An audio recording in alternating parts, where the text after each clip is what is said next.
ever since the president announced that subsidy was gone, we have seen the increment in the revenue that accrues to the state every month.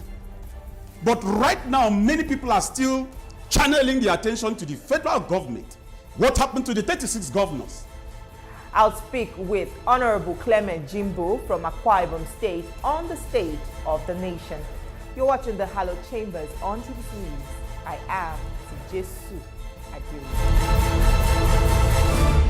The People's Democratic Party caucus in the House of Representatives is deep in crisis. Last week, a group of legislators on the platform of the coalition of opposition reps took on the acting national chairman of the party, Omar Damago, accusing him of fueling the crisis in the party, particularly in Rivers State. But in a counter move, the leader of the opposition in the House, Kingsley Chinda, disowned the Ikenga Ugochinyere group as it insists there is no factionalization in the caucus. Ahead of the party's National Executive Committee meeting on Thursday, its members in the House of Representatives deliberate on present issues affecting the party and the state of the nation. The meeting, which was held behind closed doors, lasted for over 4 hours. An indication of a break in ranks emerged as aggrieved members disagreed on issues on the agenda. While the minority leader addresses parliamentary reporters at the end of the meeting, the Ikenga Ugochinyere group was conspicuously not in sight. The group later put off a news conference it scheduled to hold. Kingsley Chinda says the party remains united, indivisible, and committed to being the watchdog of the government and in the interest of the masses. The caucus has also given 3 months ultimatum for government to normalize the security situation in our country. After 3 months, the caucus will take further steps to sensitize and mobilize Nigerians to perhaps take their security into their hands. It believes the party is being repositioned to return to power in the next political dispensation. Call on our leaders to ensure that the party is moved to her pride of place, where she enjoyed the position of the largest party in Africa, and to take back the Aso Villa, which is actually supposed to be our birthright. PDP reps also appealed to the Senate to revisit the case of suspended lawmaker Abdul Ningi. The Kingsley Chinda-led group calls on all leaders of the party to continue to demonstrate unconditional loyalty and ensure PDP is repositioned to return to power come 2027.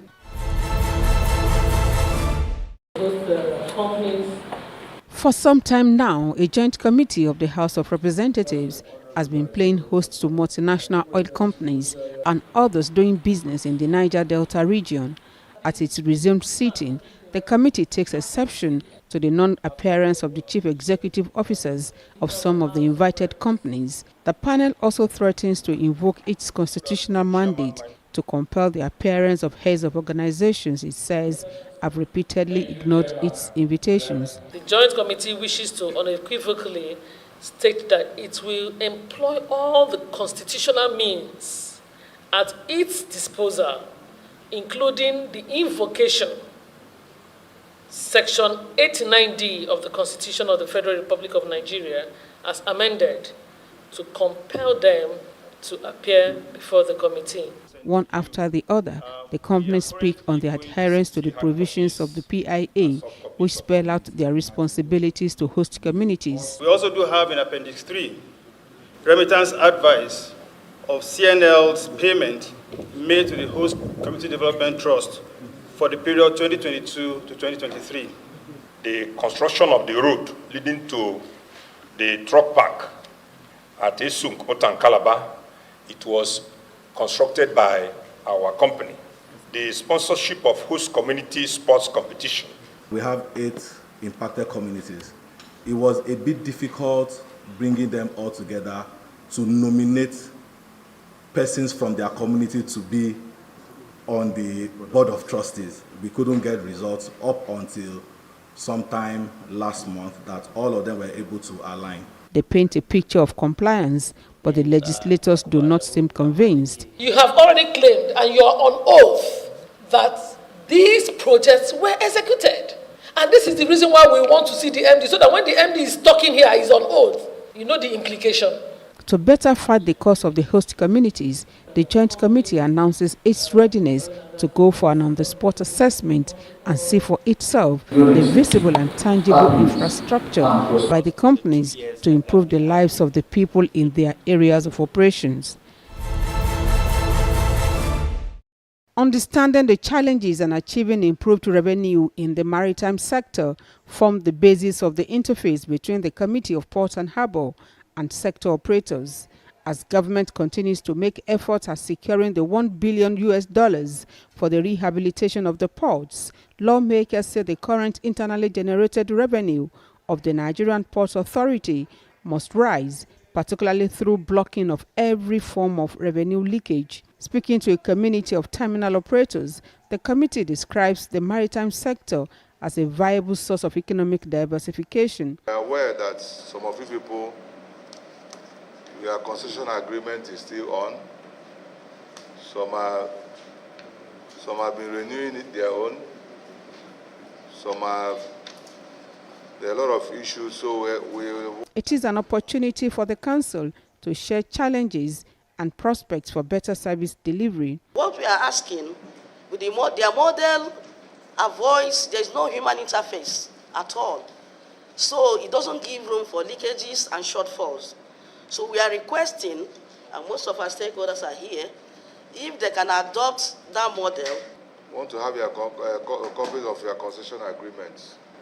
The terminal operators are to supply the committee with necessary documents that will put the compliance level to Memorandum of Understanding in perspective. Among documents required are copies of the agreement with the Nigeria Ports Authority, terminal development plans, inventory of equipment, including the ones inherited from the agency, and proof of remittances of fees and rents in line with the terms of the Memorandum of Understanding.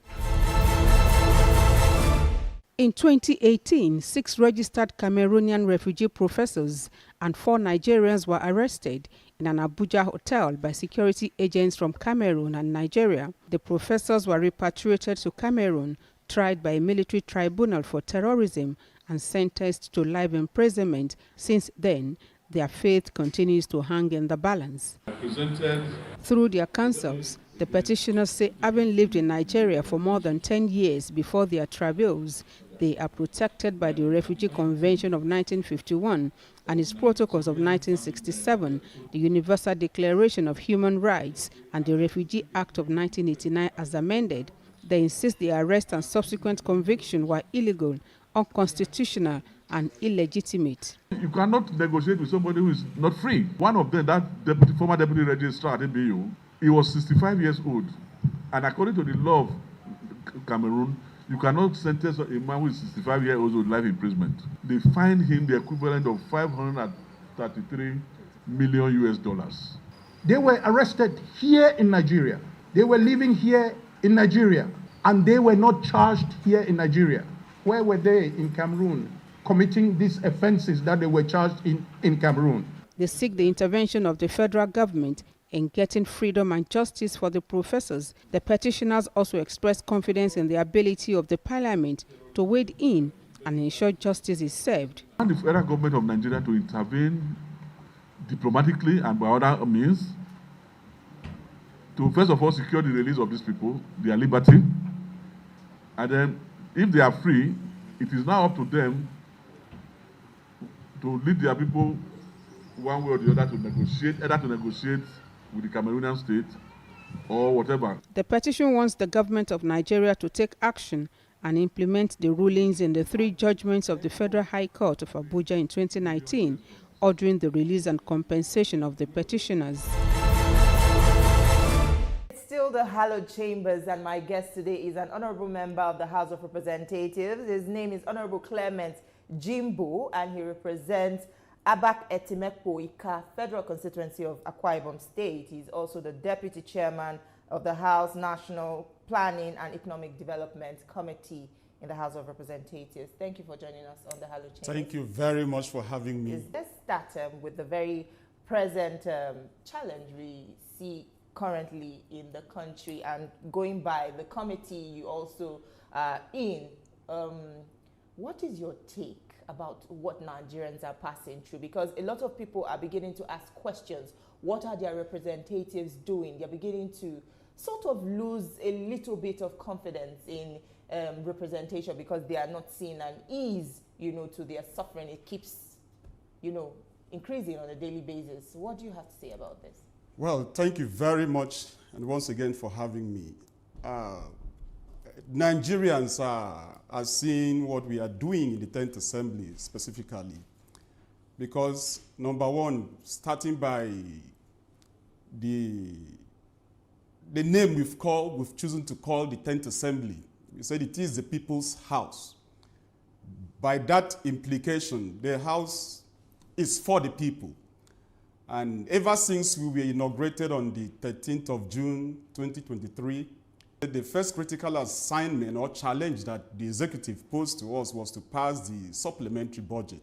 Ever since we were inaugurated, every action that we've taken in the 10th Assembly are all targeted at bringing solutions to Nigerians because of the challenge they are facing due to the removal of fuel subsidy as announced by the executive and by Mr. President in particular.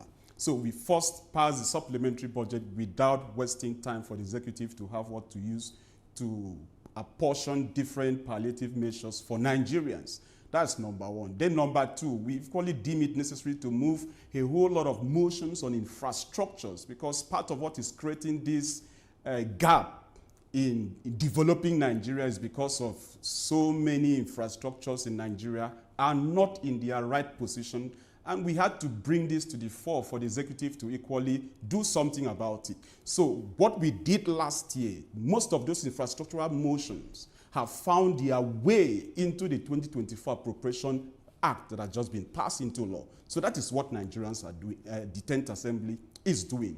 Then, talking about insecurity, just about a couple of days ago, we deem it necessary to amend the 1999 Constitution to delist a Nigerian police force from the executive list and placing it on the concurrent list so that we can have state police and give it the legal framework.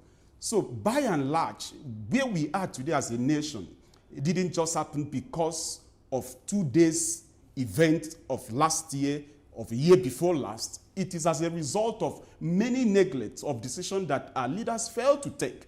So the 10th House of Representatives is doing everything within the powers that is vested on it by the Constitution to make sure we do things differently and rightly so. Well, you have mentioned that the 10th National Assembly is doing all that in its power. So are you saying that the executive on its part, the executive arm of government, is not performing as it should in terms of its policies, plans and programs to meet the yearnings of the people? Because yes, it's beautiful to say it on paper and, tell it to Nigerians, but what you're feeling is different. There's a, disparity. So where is that connection? I agree with you partly. You see, I normally like to use this very analogy. No matter how desperate a couple desire to have a baby, they must be willing to wait for a minimum of 9 months. And the mother must be willing to endure the labor pains in the labor ward. That is the reality. Nigeria, it is where it is today, not because of one singular action that was taken. It is as a result of myriad of actions taken wrongly in the past. And for us to get it rightly positioned, it will take time. That is the core truth, the basic truth that every Nigerian must take. Now, where did we get it wrong? It didn't start from President Bola Ahmed Tinubu's administration. It never started with the previous administration. It did not even start with the administration before last. It started right from the day we got independence, where many things that ought to be done were neglected. And we started building on those errors going forward till we get to where we are. And we must tell ourselves the bitter truth. The legislative in the past contributed to it. The executive in the past contributed to it. Our 36 governors in the past contributed to it. But now there is a need for everybody to chart a new leaf. That is why we are amending the very ground norm where everything that regulates our lives lies on, which is the Constitution. Nigeria is ripe for state police. That is where we are. Nigeria is ripe for local government financial autonomy. That is where the 10th House of Assembly is right now. So until we change this thing to begin to have a ripple effect in the hinterland, then we should endure a little bit longer. Yes, Nigerians keep hearing endure a little bit longer, tighten your belts, it's going to get better. But they wonder how long would they have to wait? Because they hear that, okay, palliatives are being rolled out, there are intervention funds, the House or the Senate is passing one fund or the other, but they are yet to see these trickle down to the common man. So where is that missing link, I will ask again? Where are these interventions going to? To be very fair to Nigerians, the current executive are doing everything within their powers. And what we are witnessing is like somebody who has run for maybe 200-meter race and is thirsty, and what you are bringing in is a drop of water to his tongue. Yes, have you given him water? Yes. But is that water enough? No. That is what it is. So you're saying that the people are getting, but they're not getting enough. It is not enough because enough is not available. The executive, they are not magicians. For example, we passed the 2024 budget, which is about 28 trillion. Are we saying that the money is on ground? No. We still need as a country to source the money in order to finance the budget. So Nigerians would need to wait. If the money was on ground by now, the executive would have released all the money to the different MDAs to begin procurement process. But that is not the case, because even as a family, as a man, you don't have all the monies you need for your family at the go. You go out, you work, you meet up this need, you tell this other need, wait. You tell this other one, it is urgent. It is the same way. The president of Nigeria today is the father of the nation. And he has the prerogative power to channel and appropriate resources that are available appropriately.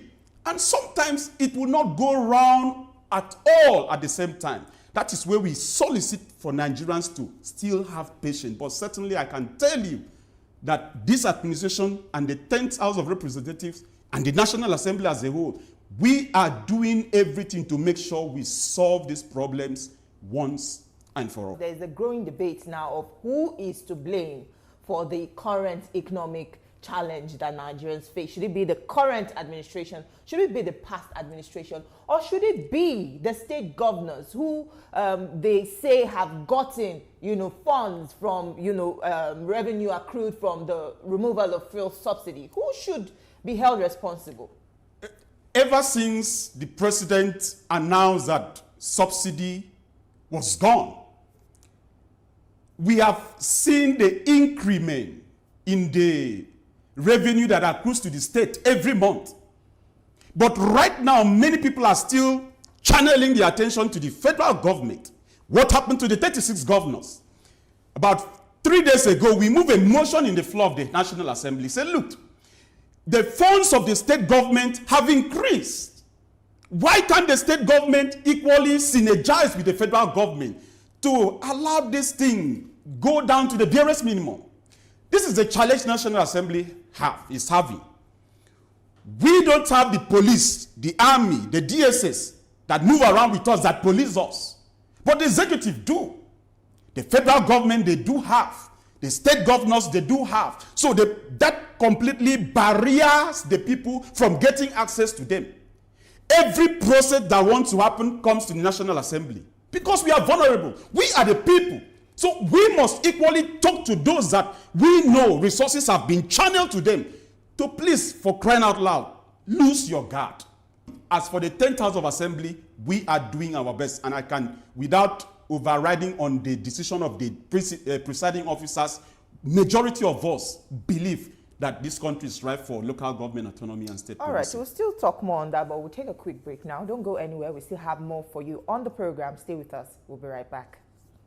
The National Assembly is a busy place. As the bastion of democracy, it is a place where bills are presented, motions debated, laws made, and the yearnings of the people are laid bare. Come with us as we take you through the workings of the National Assembly. We take you through plenary, committee meetings, and probes, all to ensure smooth working of the democratic process.